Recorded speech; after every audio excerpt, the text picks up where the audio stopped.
কিসের বার কিসের তিথি, আষাঢ়ের ৭ তারিখ অম্বুবাসী। হরে কৃষ্ণ সুধী বৈষ্ণব ভক্তবৃন্দ, অম্বুবাসী ব্রত 2026 কবে? অম্বুবাসী ব্রত 2026 চলে এসেছে। আসছে ইংরেজি 22 জুন 2026, বাংলায় 7ই আষাঢ় 1433 সোমবার প্রবৃত্তি অর্থাৎ শুরু হচ্ছে অম্বুবাসী ব্রত 2026, আর নিবৃত্তি অর্থাৎ শেষ হচ্ছে ইংরেজি 25 জুন 2026, বাংলায় 10ই আষাঢ় 1433 বৃহস্পতিবার। হরে কৃষ্ণ সুধী বৈষ্ণব ভক্তবৃন্দ, সবাইকে ভক্তিপূর্ণ দণ্ডবত প্রণাম। কৃষ্ণ কৃপাশ্রী সুরেশ চ্যানেলটির আরও একটি নতুন পর্বে আপনাদের সবাইকে সুস্বাগত। আজ আপনাদের জন্য এই বিশেষ আয়োজনের আকর্ষণীয় পর্বে রয়েছে অম্বুবাসী ব্রত কি, অম্বুবাসীতে প্রচলিত নিয়ম তথা প্রথাসমূহ কি কি, অর্থাৎ কি কি করবেন, বৈষ্ণবগণ এ সময় কি করবেন, গর্ভবতী মায়েদের এ সময় করণীয় কি, অম্বুবাসী তথা অমাবতী 2026 এর সঠিক সময়সূচি সহ নানা বিষয়। আর এই সকল বিষয়ই এই ভিডিওটির মাধ্যমে আমি আপনাদের সামনে তুলে ধরছি। আপনারা সম্পূর্ণ ভিডিওটি অত্যন্ত মনোযোগ সহকারে দেখুন। হরে কৃষ্ণ, প্রেম চেয়ে বলুন রাধে রাধে, জয় রাধে। তো সুধী ভক্তবৃন্দ, প্রথমেই অম্বুবাসী ব্রত কি?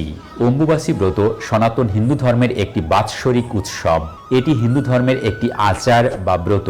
লোকবিশ্বাস অনুসারে আষাঢ় মাসে মৃগশিরা নক্ষত্রের 3টি পদ শেষ হলে পৃথিবী তথা ধরিত্রী মাতা ঋতুমতী হন। এই সময়ই অম্বুবাসী পালন করা হয়। বাংলায় একটি প্রবাদ আছে, কিসের বার কিসের তিথি, আষাঢ়ের ৭ তারিখ অম্বুবাসী। এই দিন থেকেই অম্বুবাসী শুরু হয়। আষাঢ় মাসের মৃগশিরা নক্ষত্রের 3য় পদ শেষ হলেই অর্থাৎ 4র্থ পদের শুরু থেকে 3 দিন অম্বুবাসী আচার বা ব্রত পালন করা হয়। অন্যদিকে মিথুন সংক্রান্তি বা রজপর্ব নামে পরিচিত এই উৎসবও 3 দিন ধরে পালিত হয়। 3 দিনের প্রথম দিনটিকে বলা হয় পহিলি রজ।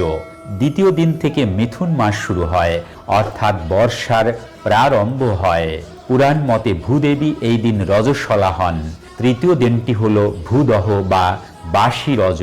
চতুর্থ দিনে বসুমতী স্নান, অর্থাৎ ধরিত্রী মা বা ভূদেবীর স্নান। ভূদেবী হলেন জগন্নাথের স্ত্রী। পুরীর মন্দিরেও জগন্নাথের পাশে রূপোর ভূদেবীর মূর্তি দেখতে পাওয়া যায়। শাস্ত্র মতে ধরিত্রী মৃগশিরা নক্ষত্রের 4র্থ পদে ঋতুমতী হন। পূর্ণবয়স্কা মহিলা যেমন ঋতুকালের পরে সন্তান ধারণে সক্ষম হন, ধরিত্রী মাতাও অম্বুবাসীর পর শস্য শ্যামলা হয়ে ওঠেন। সনাতন তথা হিন্দু ধর্মের এটাই বিশালত্ব মহত্ব যে ধরিত্রীকে মাতা বলে পুজো করা হয়। সনাতন শাস্ত্রে 7 রকমের মায়ের মধ্যে ধরিত্রী মাতা একজন। ধরিত্রী মাতা আমাদের সকলের জন্মদাত্রী। প্রচলিত ধারণা অনুযায়ী এই সময় কৃষিকার্য বন্ধ রাখা হয়। জমিতে কোনো রকম লাঙ্গল চালানো, জমি খোঁড়া বা সমস্ত ধরনের কৃষি কাজ থেকে বিরত থাকা হয়। সন্ন্যাসী এবং বিধবারা এই 3 দিন বিশেষভাবে পালন করে থাকেন। প্রচলিত বিশ্বাস অনুযায়ী এই 3 দিন কোনো মাঙ্গলিক কাজ করা হয় না।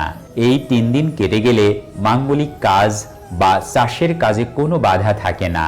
এই 3 দিন বন্ধ রাখা হয় মন্দিরের দ্বার। যারা শৈব বা শাক্ত তথা শ্রেষ্ঠ বৈষ্ণব শিবের উপাসক, তারা এই ব্রতটি অতীব গুরুত্ব সহকারে পালন করে থাকেন। অম্বুবাসীর সময় অসমের কামাখ্যা মন্দিরে বিশেষ উৎসব পালন করা হয়। দেবী সতীর 51 পীঠের অন্যতম কামাখ্যা মায়ের মন্দির তন্ত্র সাধনার অন্যতম পীঠ। এই স্থানে দেবী সতীর গর্ভ এবং যোনি পড়েছিল। অম্বুবাসীর এই 3 দিন এই মন্দিরে বিশেষ উৎসব পালন করা হয়। এই 3 দিন দেবীর মন্দির বন্ধ থাকলেও 4র্থ দিনে দেবীর মন্দির সর্বসাধারণের দর্শনের জন্য খুলে দেয়া হয়। হরে কৃষ্ণ। তো ভক্তবৃন্দ, অম্বুবাসীতে প্রচলিত নিয়ম তথা প্রথাসমূহ কি কি, অর্থাৎ কি কি করবেন? আগামী 22 জুন 2026 সোমবার অম্বুবাসী আরম্ভ। অম্বুবাসীর সময় দেবী দর্শন নিষিদ্ধ থাকে, ফলে এই সময়ে কামাখ্যা দেবীর মন্দিরের দ্বার বন্ধ রাখা হয়। হিন্দু শাস্ত্র অনুসারে এমন কিছু কাজ রয়েছে যা অম্বুবাসীতে করা উচিত নয়। দেখে নেওয়া যাক সেগুলো কি কি। প্রথমত, অম্বুবাসীতে ভূমিকর্ষণ ও বৃক্ষরোপণ নিষেধ, কারণ এই সময় ধরণী ঋতুমতী হন। দ্বিতীয়ত, এই সময়ে গৃহে প্রবেশ, বিবাহ ও অন্যান্য শুভ কাজ নিষিদ্ধ। এই সব কাজ করলে তা অশুভ হবে বলে মনে করা হয়। তৃতীয়ত, এই সময় কোনো বিশেষ পুজো রাখবেন না। তবে কোনো বছর যদি এই সময় জগন্নাথ দেবের রথযাত্রা পড়ে, তবে তা নির্দিষ্ট নিয়ম মেনেই হতে পারে, কেননা এই সময়ে নিত্যকর্ম হবে, কাম্যকর্ম হবে না, আর রথযাত্রা নিত্যকর্ম। চতুর্থত, যারা আদিশক্তির বিভিন্ন রূপ যথা কালী, দুর্গা, জগদ্ধাত্রী, বিপত্তারিণী, শীতলা, চণ্ডীর মূর্তি বা পট পুজো করেন, তারা মূর্তি বা পট লাল কাপড়ে ঢেকে রাখবেন। পঞ্চমত, পুজোর সময় কোনো মন্ত্র পাঠ করবেন না, কেবল ধূপ দীপ দেখিয়ে প্রণাম করলেই হবে।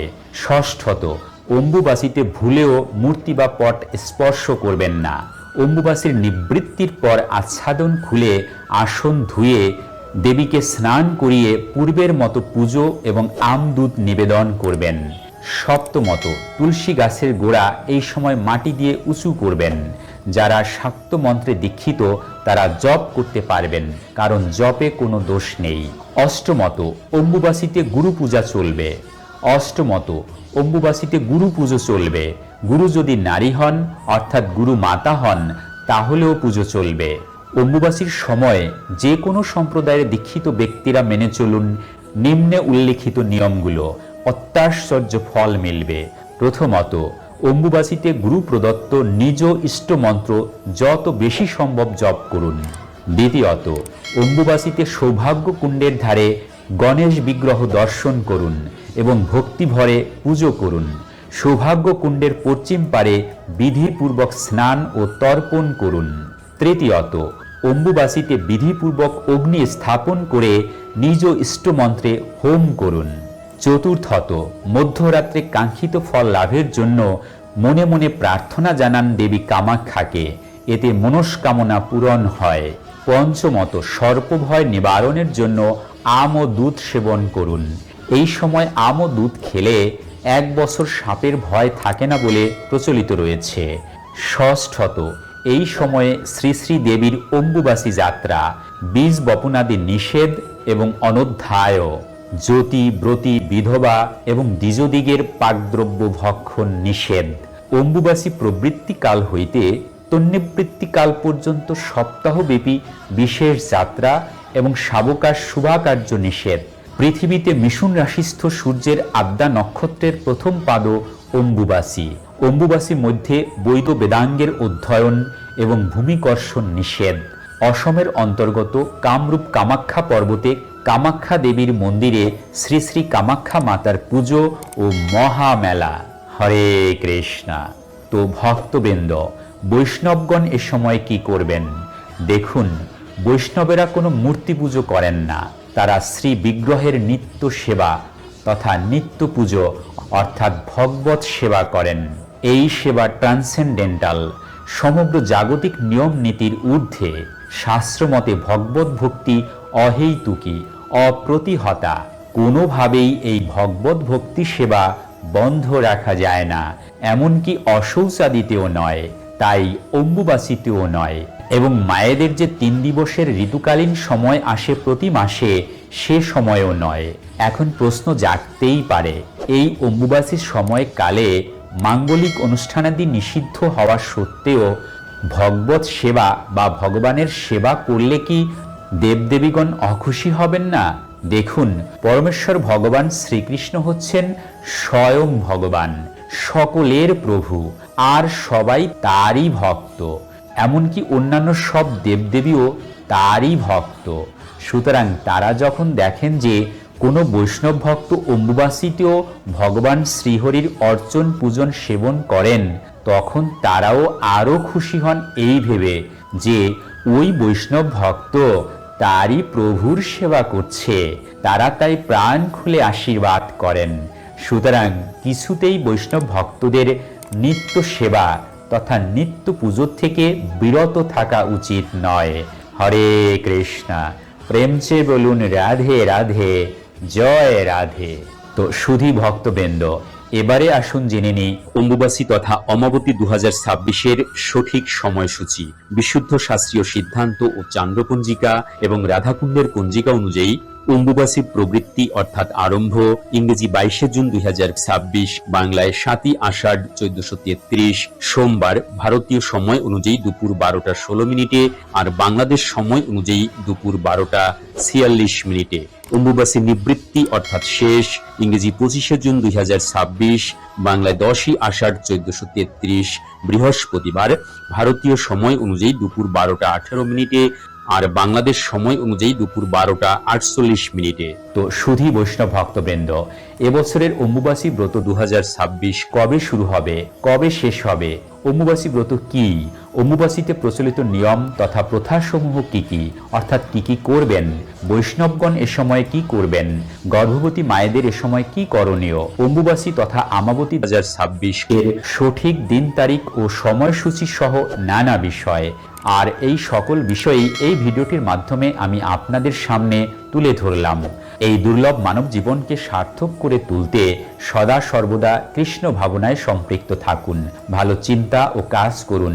মনে রাখুন, জীবন ও মুক্তির পাথেয় পরমেশ্বর ভগবান শ্রীকৃষ্ণ। আর তাই এই ভিডিওটি ভালো লাগলে এবং জীবন চলার পথের যে কোনো কঠিন সমস্যা ও পারমার্থিক জিজ্ঞাসার সহজ ও সঠিক সমাধান পেতে চ্যানেলটি সাবস্ক্রাইব করে বেল আইকনে ক্লিক করে রাখুন, লাইক, শেয়ার এবং কমেন্ট করুন। আজকের মতো এখানেই সমাপ্তি ঘোষণা করছি। সুধী বৈষ্ণব পরবর্তী কোনো আকর্ষণীয় পর্বে, ততক্ষণ পর্যন্ত আপনারা সকলেই ভালো থাকুন, কবে শেষ থাকুন। হরে কৃষ্ণ, হরি বল। প্রেম সে বলুন রাধে রাধে, জয় রাধে।